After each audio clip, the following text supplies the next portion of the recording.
اثناء الحرب العالميه الاولى في عز بقى الدوشه اللي كانت بتحصل والكلام ده، حصل اجتماع سري للغايه ما بين شخصين اول مره يقابلوا بعض.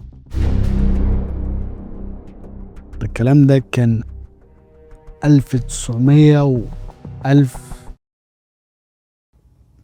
كانت امتى الحرب اللي 1916.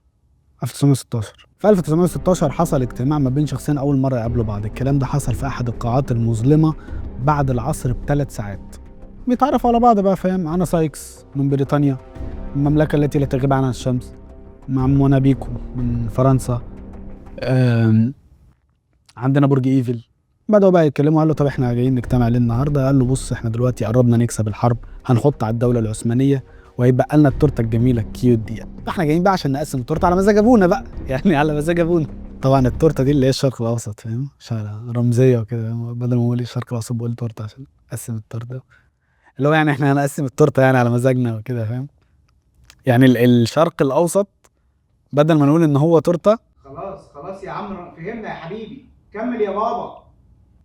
حاضر. يلا. حاضر. المهم قال له ماشي يلا نقسم، مين هيبدا؟ انا ابدا، تبدا انت. طوبه ورا مصر، طوبه ورا مصر. ماشي يا عم ابدا انت. قال له انا هاخد حلب. قال له بتحب حلب انت؟ اللي هو بصراحه يعني، ودمشق بقى واللي حواليها وكده. قال له ماشي يا عم، انا هاخد بغداد وانا هاخد بيروت. عشان اللهجه انت بتحب اللهجه؟ الله، كيف فشخ اللهجه بتاعتهم كده، عارف ايه؟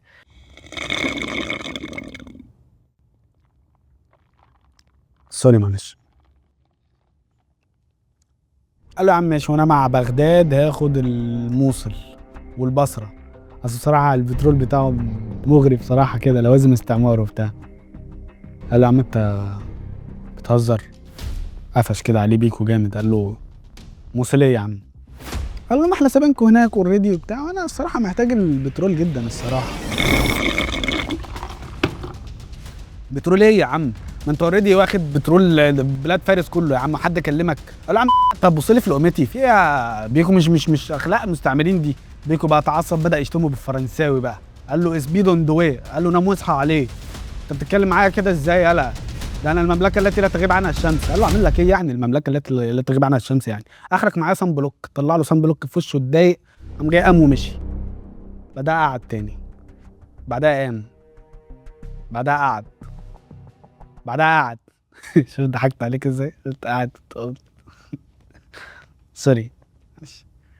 المهم بيكو بقى من بعيد كده بص للتورته، صعبت عليه بصراحه، فرجع قال يهدي اللعب شويه. قال له يا عم انا اسف، حقك عليا وبتاع. سايكس قال له يا عم انت ما بحبش تزعل كده يا بيكو، انا ما بحبش الزعيق ده يا بيكو يعني. قال له يا عم حقك عليا يا عم، بس كفايه عليك اراضي يا عم، انت مش كفايه عندك مصر والخليج كله؟ يعني ما تبقاش طماع كده. قال له يا عم انا بص، انا الاراضي، ما انا عندي فتش اراضي يعني، انا اشوف الارض من بعيد كده اقول وفقح كده، بص بتعب. قال له طب انا اقول لك فكره حلوه، ايه رايك انت تاخد الارض وتسيب لنا البترول؟ مرضي؟ قال له يا عم مرضي، خلاص هات راسك ابوسها ومش عارف ايه والجو ده. قال له طيب والقدس بقى هنعمل فيها ايه؟ قال له يا عم لا دي سيبها لي، انا هاخدها واطلع في وعد اقول اعزائنا اليهود، احنا قررنا نعمل لكم وطن في فلسطين عشان نخلص من ميتينكم، عشان احنا مش طايقينكم.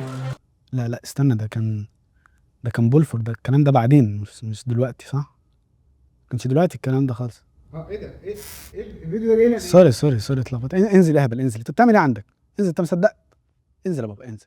المهم نرجع للاجتماع يعني. قال له بص القدس بقى خليها ايه، اداره دوليه دلوقتي ما بيننا كلنا كده وبتاع، ونبقى نشوف بعدين هنعمل فيها ايه يعني، مش حوار يعني. قال له تمام.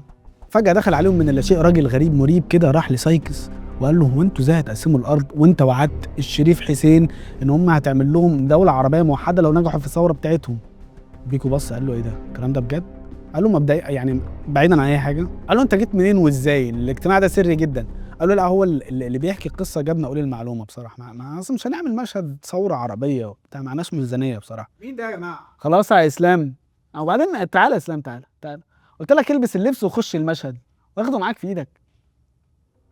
المهم سايكس قال له يا عم فكك من موضوع الثوره العربيه دول، هم كلمتين نخليهم يشدوا حيلهم يحاربوا هم بدل ما نحارب احنا، اول ما تنجح الثوره نقول له عليك واحد ضحكت عليك، فاهم؟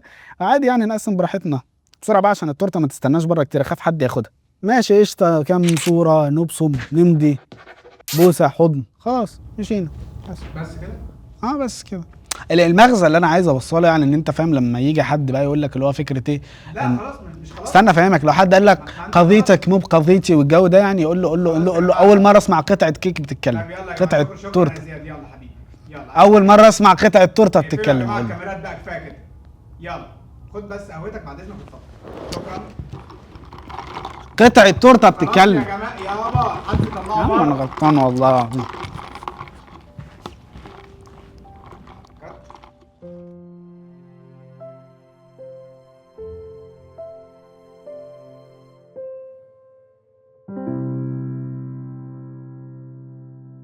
قطعه تورته بتتكلم.